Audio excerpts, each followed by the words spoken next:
আমরা হচ্ছে এই যে গাছ লাগাচ্ছি, ফুলের গাছ। আপনার কেমন লাগছে গিয়ে হয়ে? হ্যাঁ, খুব ভালো। হ্যালো গাইস, আসসালামু আলাইকুম।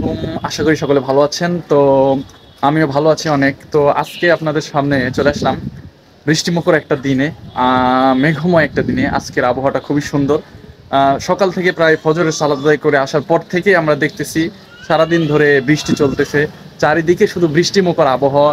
সারাদিন দেখেন আকাশে মেঘ, কত সুন্দর একটা আবহাওয়া লাগতেছে, অনেক সুন্দর। আসলে এতদিন পর এরকম একটা আবহাওয়া পেয়ে অনেক সুন্দর লাগতেছে। আসলে দেখুন আকাশের অবস্থা বর্তমানে দেখুন, ওই সকাল থেকেই মেঘময় অবস্থা, এখনো মেঘময় অবস্থা।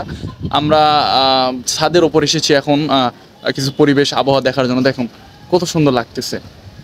আসলে আমরা শহরে থাকার কারণে সেরকম গ্রামের মতো আবহাওয়াটাকে উপভোগ করতে পারতেছি না। তারপর আমরা ছাদের উপরে এসে যতটুকু সম্ভব উপভোগ করার চেষ্টা করতেছি। অনেক সুন্দর লাগতেছে আবহাওয়া। তো আমরা ছাদের উপরে এসেছি, আমি এখানে কিছু আপনাদেরকে আবহাওয়া দেখান। আর এইদিকে আমাদের বড় ভাইরা আছে, তারা কিছু কাজ করতেছে, অনেক ব্যস্ত আছে। দেখেন আমাদের রিফাত ভাই, সে ছাদের উপর এসেছে, আসার পর থেকে খেপে গিয়েছে।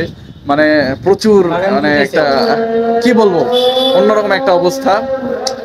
রিফাত ভাই দেখেন কি করতেছে, তার মুখ থেকে আমরা একটু শুনি। আসসালামু আলাইকুম বড় ভাই। রিফাত ভাই খেপে গিয়েছে আমাদের। ভাই আপনি কি করতেছেন খেপে? আমরা হচ্ছে এই যে গাছ লাগাচ্ছি, ফুলের গাছ।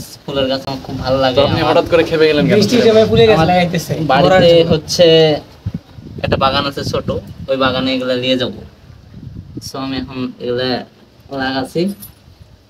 আমার বাড়িতে ভূতের তো আপনি হঠাৎ করে খেপে গেলেন কেন? এই যে কারেন্ট নাই, ওই জন্য ভাবছি বসে থেকে কি করবো। আচ্ছা, আমাদের রিফাত ভাই একজন খেপে যাওয়া মানুষ। সারাদিন তাকে আমি বলছি চলেন একটু বাইরে ঘুরে আসি, বৃষ্টি হচ্ছে, বাইরের আবহাওয়া একটু দেখে আসি। সে আসবে না, বাইরে একটু আসবে না, আসতে রাজিই না। তারপরে অনেক কষ্ট করে এখন আসতে বললাম, আর 2 মিনিট পরে আজান দেবে, এই জন্য মানে এখন মিশে চলে আসতে পারি, খেপে গেছে তো এই জন্য।